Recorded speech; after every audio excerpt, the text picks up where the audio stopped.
Mais la politique à présent et l'édito ce matin de Marion Mourgue du Figaro.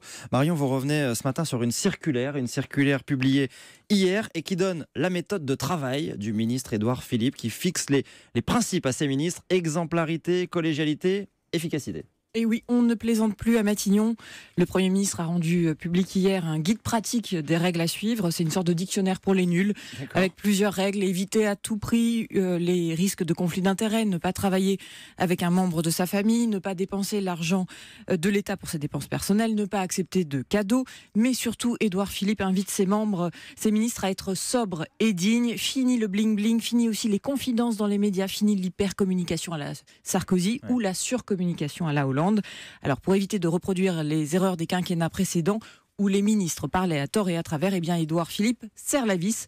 La règle est désormais à la discrétion, la communication est cadrée et on pourrait même dire encadrée. Alors dans sa circulaire, le Premier ministre insiste sur la collégialité, la solidarité entre les ministres.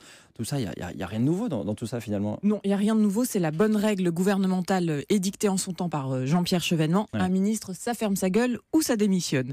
Mais si Édouard Philippe insiste autant sur cette idée de solidarité, c'est qu'il redoute le traditionnel couac de début de mandat, surtout quand on a des ministres aussi différents. Entre un Nicolas Hulot et un Jean-Yves Le Drian, entre des ministres issus du Parti Socialiste et ceux venus des Républicains, eh bien, il faut arriver à créer cette unité. Lui parle de collégialité et la circulaire insiste justement sur cette non-demande, pour éviter l'excès de demande d'arbitrage de Matignon.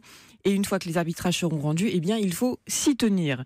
Bref, il faut arriver à travailler ensemble en évitant la gouvernance façon Hollande par SMS ou façon Sarkozy en tête à tête à l'Élysée. Et Édouard Philippe a déjà fixé un calendrier à ses ministres. Oui, ils ont 15 jours pour remettre un projet de feuille de route pour les années à venir. Ça doit servir de base de travail au Premier ministre pour son discours de politique générale. Mais ça doit servir surtout à afficher un gouvernement au travail qui tient le calendrier serré des réformes voulues par Emmanuel Macron pendant la campagne. Et attention, tous les 6 mois, le Premier ministre va relever la copie en faisant le point avec ses ministres sur l'avancement des dossiers. Alors c'est une manière polie de mettre d'emblée la pression sur chaque membre du gouvernement. C'est une manière aussi d'afficher une maison bien tenue à 15 jours du premier tour des législatives. Marion Mourgue du Figaro.